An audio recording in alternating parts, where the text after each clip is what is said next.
You're listening to BQN. Assimilate the audio.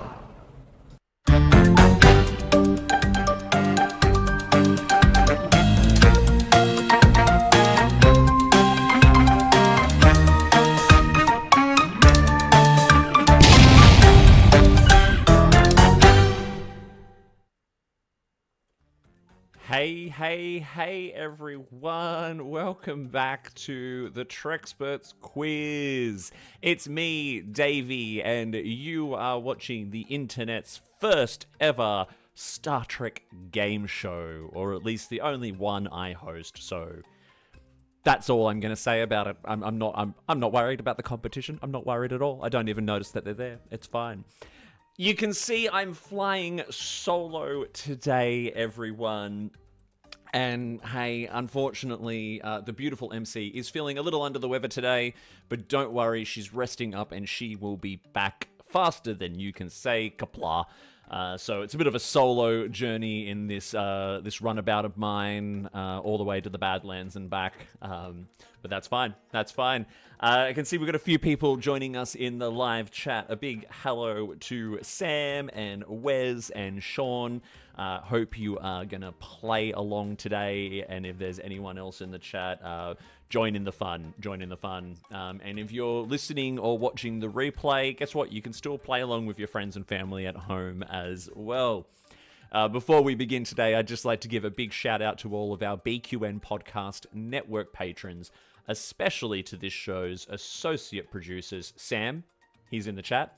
Lars of the Red Shirt Geeks. You're going to see him very, very soon. Jerry Antimano, the wonderful Jerry Antimano, and Matt Harker, who's been with us since the very beginning. Matt is such a huge supporter of the network. Love your work, everyone. And remember, if you would like to help keep this and other BQN podcasts coming to you every single week, you can sign up to be a patron over at patreon.com/BQN.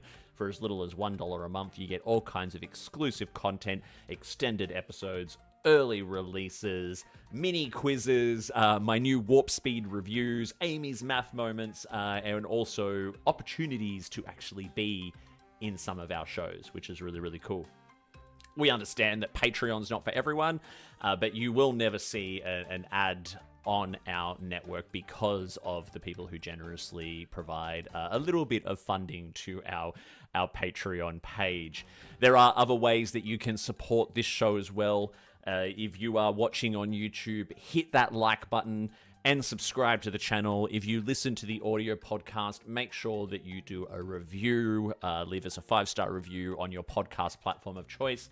It does help the algorithm pick up the show and recommend it to others, and helps us grow our wonderful community and audience. So, look, enough of that. You're here for one reason, and you are here because you want a bit of a Star Trek quiz, and we have got a really, really fun one for you today. I've got two great guests who are waiting very, very patiently in the transporter buffer, so let's energize and bring them in.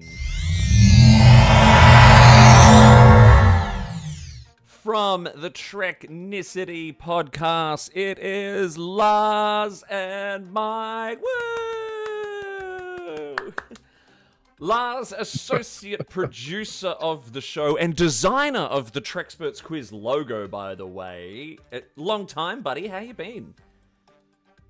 I have been fantastic. There's just a lot of things going on right now, but I have been very, very busy getting ready to bring the Treknicity Podcast back with my one of my new co-hosts, Mike, here for a, believe it or not, 9th season. I thought after 7 seasons it was going to be done, but nope, I got talked into doing an 8th, and I'm glad I did, because now we are steamrolling on to another one. And I'm just so excited. It's absolutely going to be one of those things where even I surprised myself. Amazing. Well, Treknicity is an absolute treat, everyone, and we will hear more about it as the show progresses, so it's great to have it back. And you've brought one of your co-hosts with you today, first time on the Treknicity Quiz. It's Mike. Mike, welcome to the show. Thanks for having me. Now, Mike, you sent me an email earlier in the week when I notified you of today's topic, which is Worf on Deep Space Nine. You said this was one of your favorites. Are you a big Worf fan, or do you just love Worf's DS9 arc in general? More just I really enjoyed DS9. I grew up on, as a kid watching the original show. TNG came out, when it first came out, we watched it. It was like, what is this? But then, it got better. And then when DS9 came out, everybody was so interested that it was like, oh, wow, this is on a station. And it's not a captain, it's a guy who's a commander. And it's started to watch it. And when they brought Worf on, he was so much better fleshed out than he was on TNG, where he basically just showed how the monster worked. Yeah, you've got a point there for sure. And I think his arc is one for me that has matured a little bit with age. There was a little bit of they didn't quite know what to do with Worf on DS9 to start with, but I reckon they found a sweet spot for him. Lars, what about you? What is have you got a bit of a love for our favorite Klingon on the space station? When most people know that TNG is my favorite Star Trek series, and Worf was one of my top 3 characters. I loved him because he just wasn't human. Yeah. There were so many different cultural things they could explore. When they brought him to Deep Space Nine, I thought, okay, let's see where we go with this. And they just, every chance they took with him, I think it brought more to the mythos, especially for the Klingon culture, than they had previously. And so, of course, what it did is it gave them so much more of a wider base to build from when they explored the character in further along in the movies and later on in Picard. Yeah, absolutely, absolutely. Look, we love our Worf, and I've written some pretty cool questions for you both today. I'm hoping they're not too hard. Some of them I think are easier than others. But look, it's not meant to be easy. It's meant to be a bit of a challenge. We're meant to find out what kind of Trexperts you both actually are. And we're getting a lot of love in the chat as well.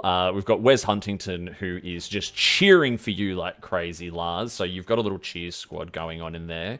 And Sean O'Sullivan is telling us how much he loves Worf's humor and how underused it is. Sean, you are so correct. But then sometimes I think, making sure that you give us just the right amount of that humor is the right way to make sure it doesn't become a parody of itself. But look, let's get into it, I think. Let's get into it with round 1. All right, gentlemen. So round 1 is a general knowledge round on Worf on Deep Space Nine. Get your hands on your buzzers and get ready to play the Treknicity Quiz. Question number 1. When arriving on Deep Space Nine, Worf considered leaving Starfleet to join which alliance? Lars. The Klingons. The Klingon Defense Force. Negative. No. Mike, you get a free shot. I may be mispronouncing this, but the Nyrabrite Alliance, something like that? That is correct. The Nyberite Alliance. Yes, he wanted to join a Nyberite Alliance freighter, which was, odd. I rewatched Way of the Warrior recently, and I'm just like, that seemed odd. Just kind of seemed like he was sulking, which Worf kind of does a lot anyway. Yeah, he does. Dear. Well done. First point on the board goes to Mike. Question number 2. In the episode Our Man Bashir, Worf's stored transporter pattern resulted in him becoming a character in a secret agent holosuite program. What was the name of his holo alter ego?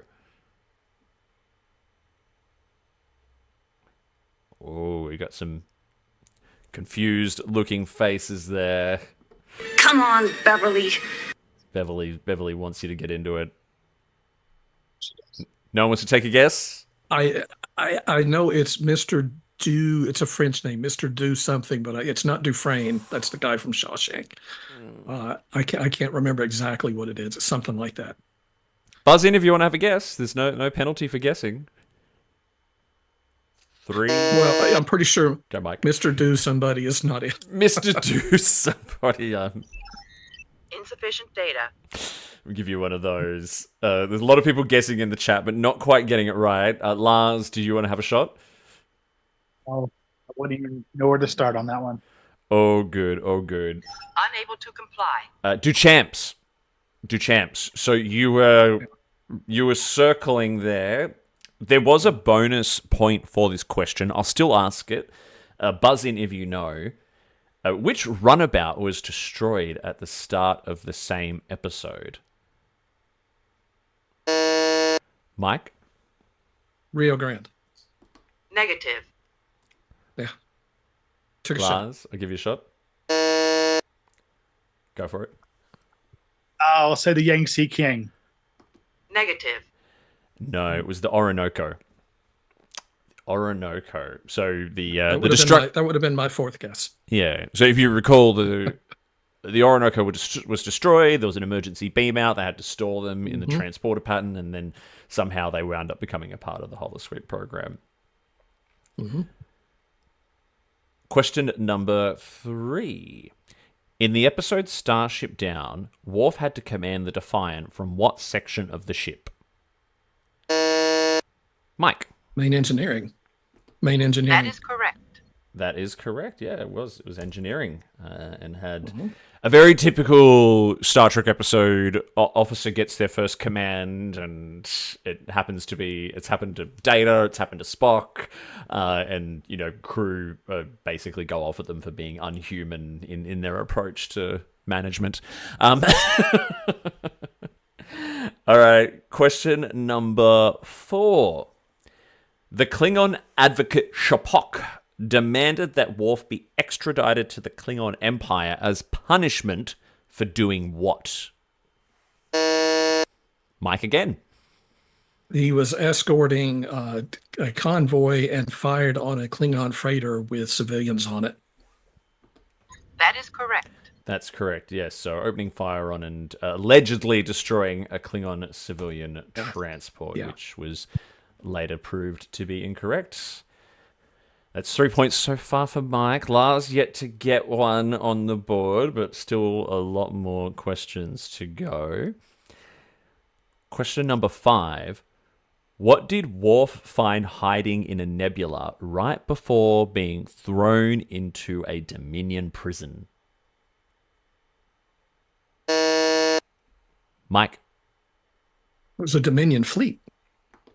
That is correct. That's correct. It was the Dominion invasion fleet. And Mike, I will give you a bonus point if you can tell me the name of the Dominion prison. Oh, I didn't even know. I don't remember that it even had one. No idea. Unable to comply. Oh, good. Lars, do you know it? No, and I knew before this episode. I said to Mike, I said, "You're going to cream me on this." Oh, good. It was Internment Camp 371. Question number 6. In the episode Change of Heart, what did Worf do that led to Sisko telling him he will never get a command of his own? Mike. He was on a mission with Jadzia and she got hurt, and rather than finish the mission, he brought her back home. That is correct. Yeah, he abandoned an important mission for Starfleet intelligence to rescue Jadzia. Yep. Well done. All right, so question 7 of 9 has 3 points available. So I found that there are specific examples for each of the 3 points, so we'll see how well you can do. What 3 excuses were used to get Worf on board the Enterprise for First Contact, Insurrection, and Nemesis?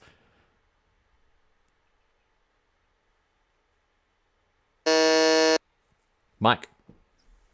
The only one I know is in First Contact. He was in command of the Defiant when they fought the Borg, and the Defiant got crippled, and he was beamed on board the Enterprise. That's correct. That is correct. Correct. I do not remember the other two. All good. Lars, do you want to have a crack at the other two? I was sort of thinking about it.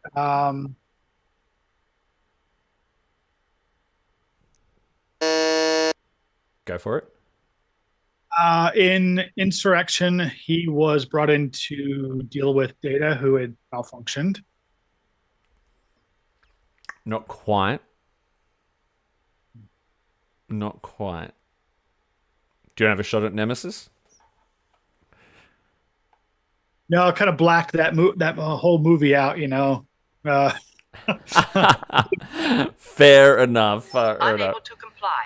So, the official answers from Memory Alpha. So, yes, rescued from the Defiant during the Borg invasion.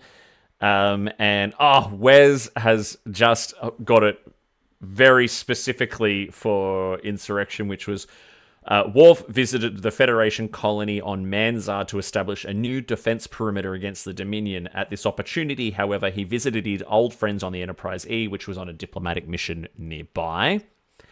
Now, Wes, you are correct in the chat that there's not much of a reason given in the actual movie, but what can be inferred, and as is listed on Memory Alpha, is that he rejoined his old crewmates on the Enterprise E on Earth when he attended William Riker and Deanna Troy's wedding ceremony. So that's... I don't know if that's the official excuse given in the film, but it's what we have here. So I always personally took issue with it because I was young at the time and I loved my shared universe, and I hated the fact that post DS9 there was no reference to his time, barely any reference to his time on DS9, and the fact that he was supposed to be the Federation Klingon ambassador. Like, he just kind of gave that role up to go back to normal Starfleet duties, but whatever. It is what it is. It is what it is. All right, we've got question number 8. We're almost at the end of the first round. What was the name for Worf's Klingon bachelor party?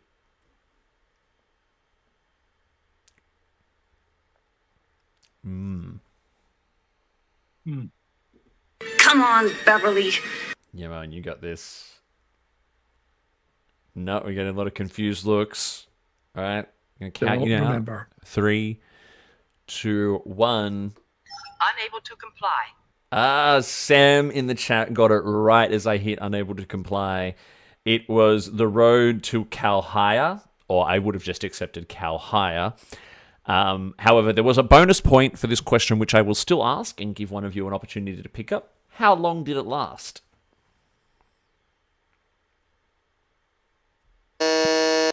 Mike. Wasn't it a week? No. Negative. No. Sorry, it was not a week. Lars, I'll give you a free shot. Take a guess. Go for it. 6 days.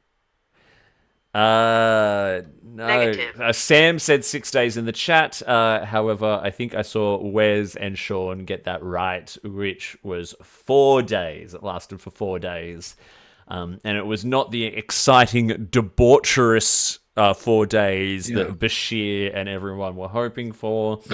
I think one of the funniest scenes in that whole episode is when they're waiting to do the ritual beating of the groom at the end of the ceremony. All right, your final question for this round. I may have already given this away. What role was Worf given when the series concluded? Mike. Yeah. I actually knew this one anyway. He was going to be the new Federation ambassador to Kronos, and Martok was really excited about that because he had an ambassador he could go Targ hunting with. That is correct. Super cute. Yeah, that is correct. Well done. That's a final point on the board there for you, Mike, and that brings us to the end of our general knowledge Worf round. And Lars, it's great to have you here as always. You don't have a point on the board yet. However, we've got a really good start from Mike, who is on 7 points. Well done. Well done. Lars, you've still got plenty of opportunity ahead of you. Let's go into round 2. In the words of Guy Fleegman, I'm just jazzed about being on the show. I don't know that reference. I'm assuming that's some American game show reference I don't get. I don't get it either, so don't worry about it. All good. Star Trek movies ever, Galaxy Quest. Of course. Yes. I haven't seen that in 20 years. Ryan in the chat is asking why Lars doesn't get the 30-point associate producer lead. I mean, he has given the network a lot of money over the years, but you don't buy your way. We've got far more integrity than that here on this network. Thank you very much. Maybe.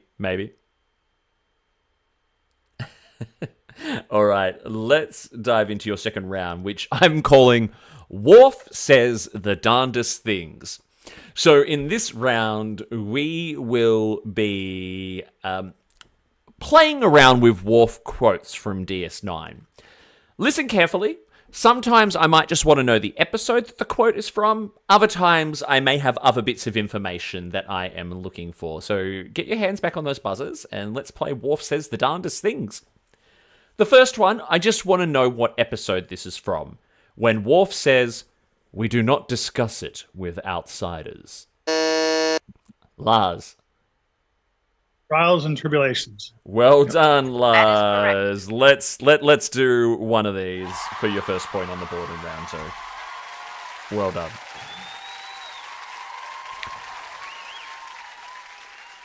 The second one is the same deal. I just want to know what episode this is from. Nice hat. Mike. Way of the Warrior. Correct. That is correct. When he meets Kira and Dax. Again, a very, very, very funny scene. I rewatched that recently. It was something that I think hit for me just watching that, how well developed and how much more well defined the inter-character dynamics were in Deep Space Nine. But yeah, still very funny. All right. Listen to the whole quote. So I'm about to read you a conversation between Worf and Dax. At the end, I want you to buzz in and tell me, what did Worf say next? Now, I'll give you...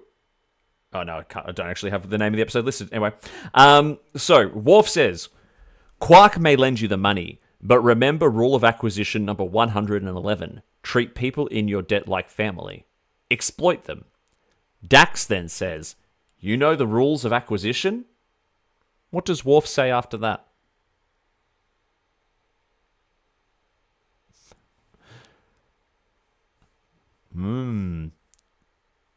It's a great line. This one came as a surprise to me in my research, but it looks like I've stumped you on that one. Unable to comply. "I am a graduate of Starfleet Academy. I know many things."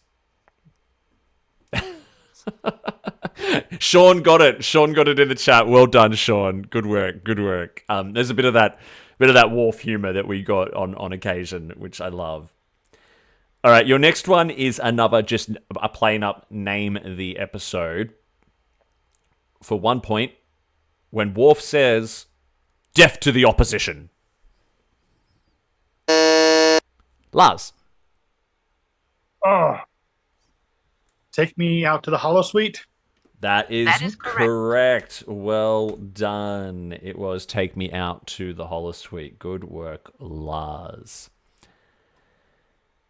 All right. The next one is going to be a "What did Jadzia say next?" So this is another conversation between Worf and Jadzia. I'm going to read you out the line from Worf, and then I want to know what Jadzia said in response. "I have a sense of humor. On the Enterprise, I was considered to be quite amusing."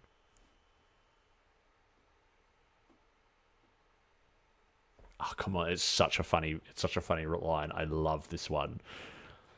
Do you know it, Wes? I can see you in the chat there. "I have a sense of humor. On the Enterprise, I was considered to be quite amusing." We got Wake Roberts in the chat, and who said, "Sure you were, but not right." Unfortunately, Wake. I'll give you 5 more seconds. 5, 4, 3, 2, 1. Unable to comply. So when Worf says, "I have a sense of humor on the Enterprise, I was considered to be quite amusing," Jadzia replies with, "That must have been a pretty dull ship." Which was the most offensive thing she could possibly say to Worf in that moment. All good. All right, let's move on to your next one. All right. In this question, there are 2 points available. I want to know what episode it's from and who Worf is talking about in this quote. Now, if you know one or the other, that's fine. I'll give you 1 point for both pieces of information. The quote is, "At the first sign of betrayal, I will kill him, but I promise to return the body intact." Mike. I do not remember the name of the episode, but he was talking about Garrick. That is correct. That is correct. DS9 episodes can sometimes be a little bit trickier to remember. But Lars, I will give you a shot at the episode name. Nope. Unable to comply. It was In Purgatory's Shadow. That's it, yeah. All right. Before hitting record, Mike asked me if I had any Price is Right sound effects. However, the next question, 7 of 9, is a Price is Right style question. So we're moving away from quotes. What I want to know for this question is, guess how many episodes of Deep Space Nine Worf appeared in. I'll give 2 points for the closest without going over, or 4 points if you get it exactly. How many episodes of Deep Space Nine would Worf had appeared in? So, who wants to have the first guess? Go, Mike. 106. Lars, what do you want to guess? I'm going to say 45. Okay. I said closest without going over, but I'm going to say this. I'm going to say it is less than 106. So I'll give you both another shot. So it's less than 106 and more than 45. So let you both have another guess. Go, Mike. 82. 82. Lars. I could do the whole Price is Right thing and just undercut him by 1. Of course. No. Let's say 75. It was 102, which was a lot more than I thought. So I will give the 2 points there to Mike. Well done. And he pretty much appeared in most episodes. From season 4 on. Yeah.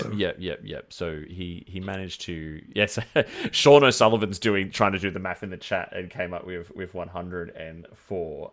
So that was good. That was really, really close. So 102. All right. Your next question. So again, I want to know what episode is this from and who is he talking to? So it's a bit of a conversation. Our women are considered our partners in battle, formidable warriors, and great fun at parties. True. Who was Worf talking to in that conversation?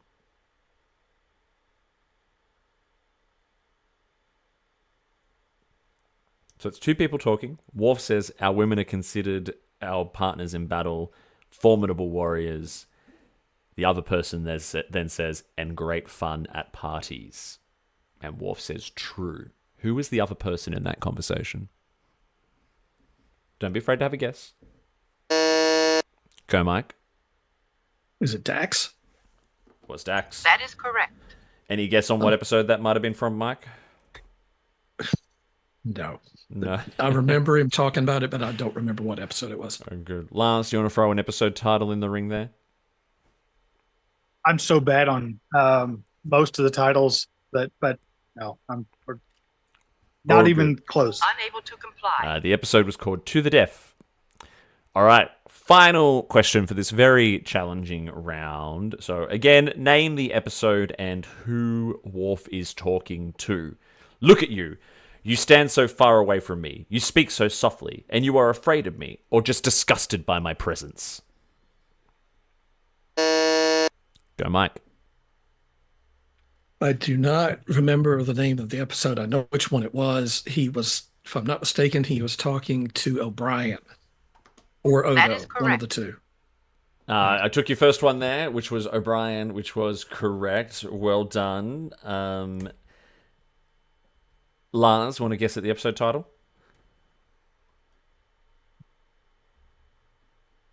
Yes, people are getting it. Well done, Wes, getting it right in the chat. Good work. Lars is tapping out of that one. Unable to comply. It was Apocalypse Rising, which I think is the season 5 opener premiere when they're all dressed up as Klingons trying to expose Gowron as a changeling.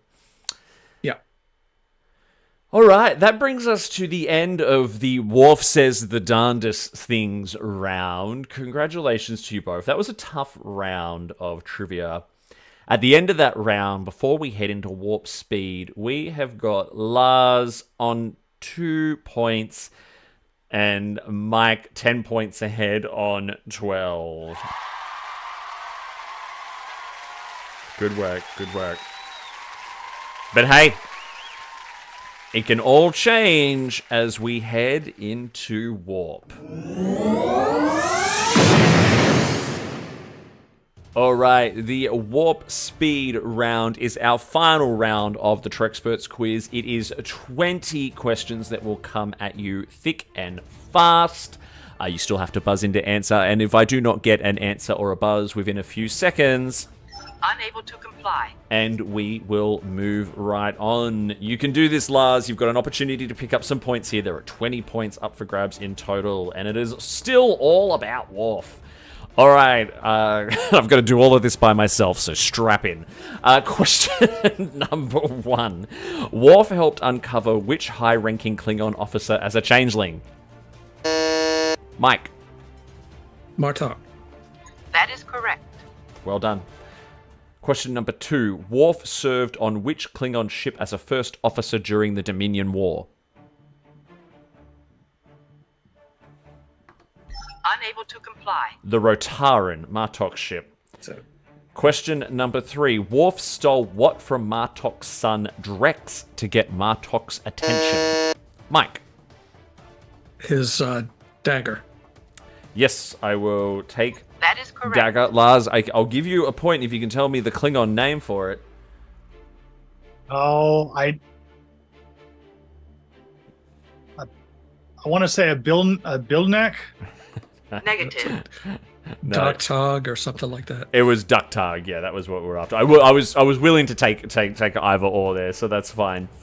Question number 4. When Worf moved his quarters to the Defiant, Jadzia gave him her collection of what? Mike. Klingon opera. That is I correct. knew that one too. Well done, well done. Worf and Jadzia first hooked up whilst Worf was trying to win which other Klingon's heart?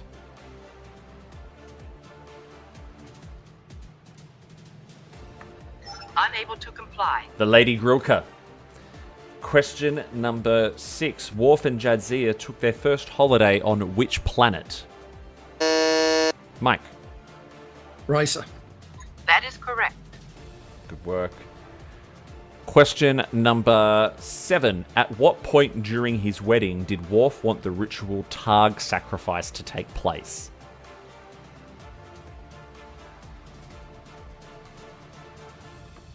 Unable to comply. Before the ceremony. Question number 8. What was the name of the mistress of the House of Martok? Mike. Cirilla. That is correct. Work. What episode of Deep Space Nine featured Worf's brother Kern?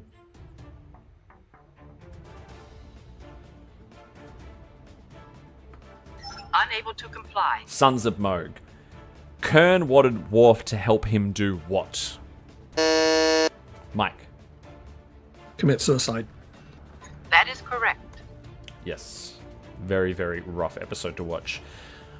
Question number 11. O'Brien confronted Worf for entering Quark's bar during what event?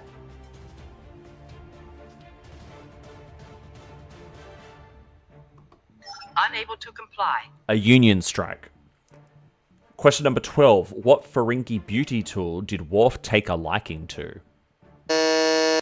Mike. It was Nog's tooth sharpener. That is correct. Yes, which he auctioned off when he left for the Academy. Well done.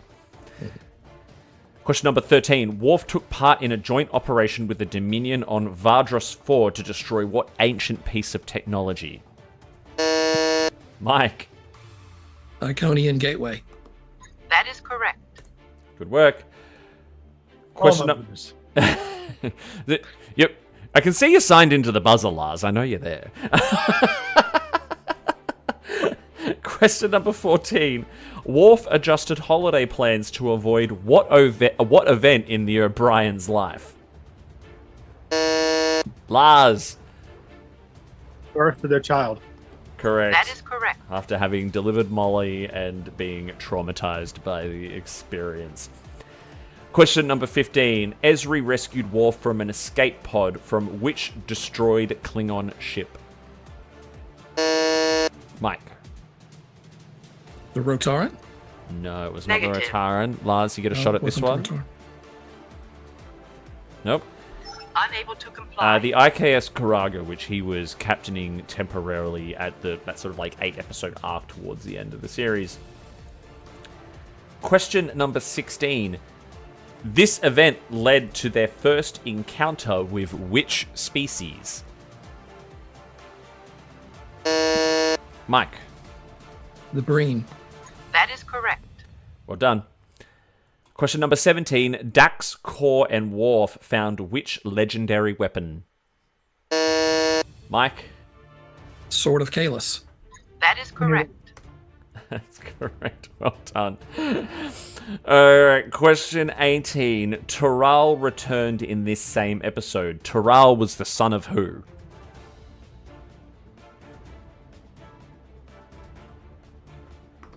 Unable to comply. Oh, Lars, I'll let you go. You got it just in. I was going to say Gowron. No. Negative. Duros. Tural was the only son of Duros. Question number 19. What was the name of Michael Dorn's character in Far Beyond the Stars?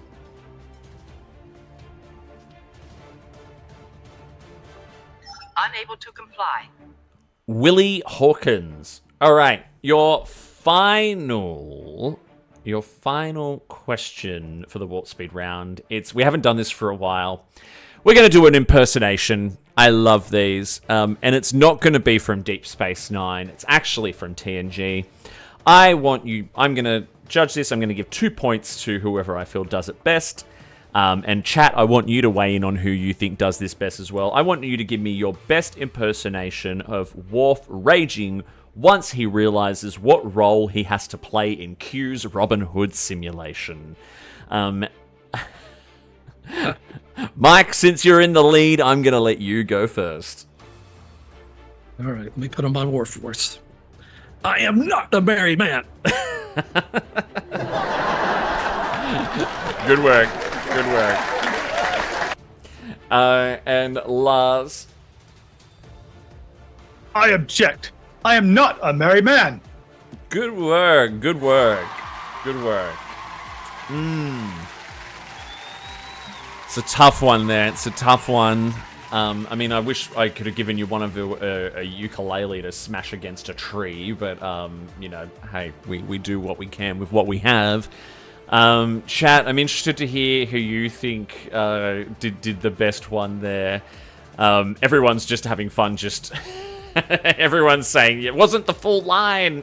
I know, you're right. Lars probably got closer to the full line because it's like, Captain, I must object. I am not a merry man.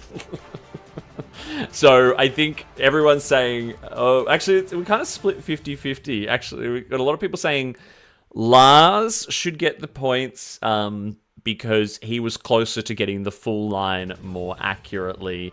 So I will do that. I will award the 2 points to Lars and bring us out of warp. We are answering all stop. What a game. What a game. Thank you, everyone, for joining us for Mike Answers Questions for half an hour.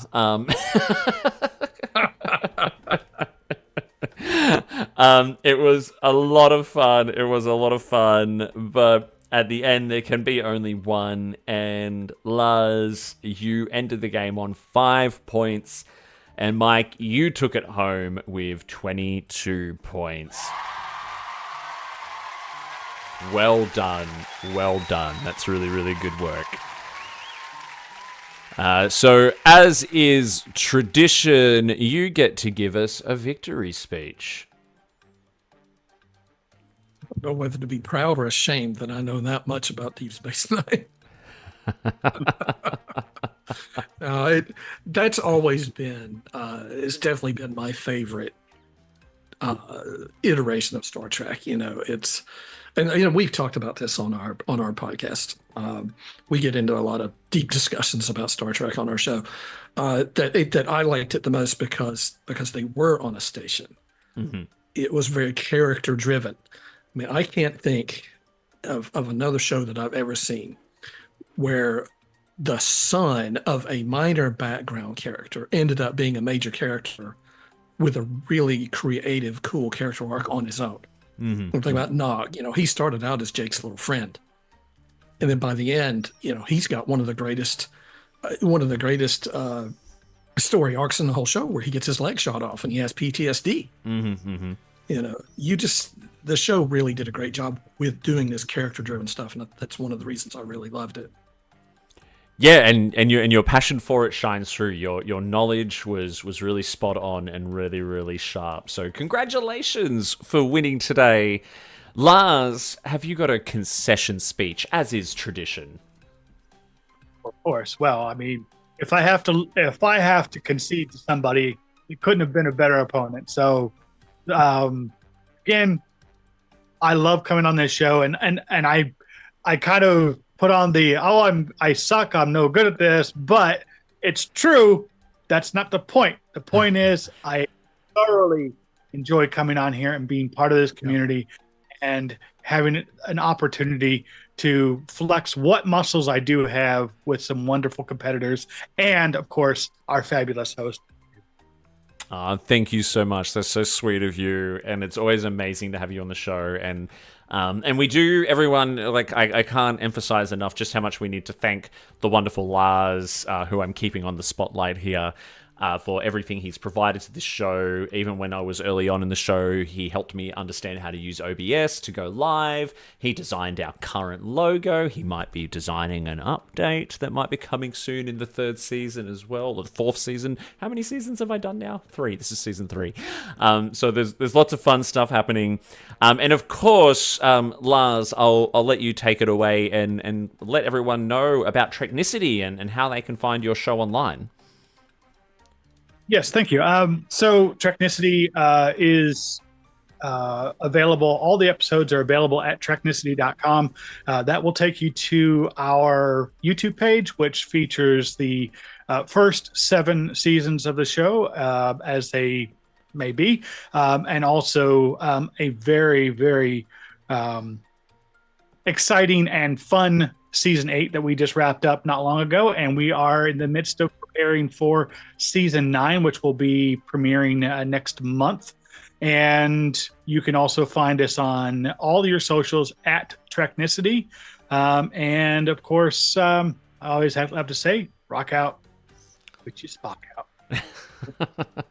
That's beautiful. Well done. And yeah, get along and check Treknicity out. They've been putting out a lot of really, really cool content lately. Mike, anything else that you would like to promote on behalf of the show, or where people can find you online? You can find Treknicity on all your favorite podcast services. So Amazon, Spotify, Apple, you can find us there. If you're interested in just anything random about Star Trek that we can get really deep into, we're the show for you. I mean, we spent an hour talking about Star Trek board games. right? And we have some pretty cool guests. The past season, we had some good guests. We got some really good ones coming up that we're going to interview. They've got great history with Star Trek, and you got to thank Lars. He's the heart behind all this. He puts it all together, puts a lot of time and effort into it, and he does it because he loves Star Trek and he loves the Star Trek community. So give us a listen. You can be the fifth or sixth person to listen to our show. Yeah, there's going to be a prize at number 10. Yeah, get a set of Star Trek steak knives. That is so funny. Well, thank you so much. I really do appreciate it. So do absolutely. I always encourage everyone to go and check out the content by the wonderful fellow Star Trek podcasters that we have come on this show. And of course, as for me, remember that if you would like to be a contestant, please remember to put your Latinum where your mouth is. I think I've got one more episode for season 3 that I still need contestants for. We will be running this season till the end of May. Then I'm going to take a little break before we come back for season 4. So if you would like to be a contestant or you'd like to register your interest to join us in season 4, we have not started taking any guest spots for season 4 yet. You can register your interest by emailing me at trekspertsquiz@gmail.com, or you can hit me up on the socials. You can find me on Blue Sky at trekspertsquiz and Instagram the same, or you can interact with me in the BQN podcast Discord server. There is a link, as always, in the episode description. Please don't forget to check out my other program on the BQN Podcast Network, which I'm extremely proud of, which is the Bargain Bin Gamers, spelt Gaymer, where we are interviewing creatives and indie devs developing games in the LGBTQIA plus space in video gaming and tabletop gaming, and also the people who play those games too. It's a lot of fun. We've recently just interviewed someone by the name of Enzi. Enzi is creating a game for the Game Boy Color, like an actual game for the Game Boy Color, called Gas Station Story. It's really, really cool stuff. But that is it for now. I would just like to say thank you to everyone who has joined us. Thank you for listening or watching on the replay. And thank you to everyone who's joined along live in the chat today. We will see you again next week. We've got a very extra special guest lined up. We have someone who is going to take on the mighty Kelvin Wood, our highest scorer of all time. So keep an eye out for that one. But until then, remember that no matter what you do and no matter where you go, please make sure that you go boldly. Peace out, everyone. Live long and prosper.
Double team.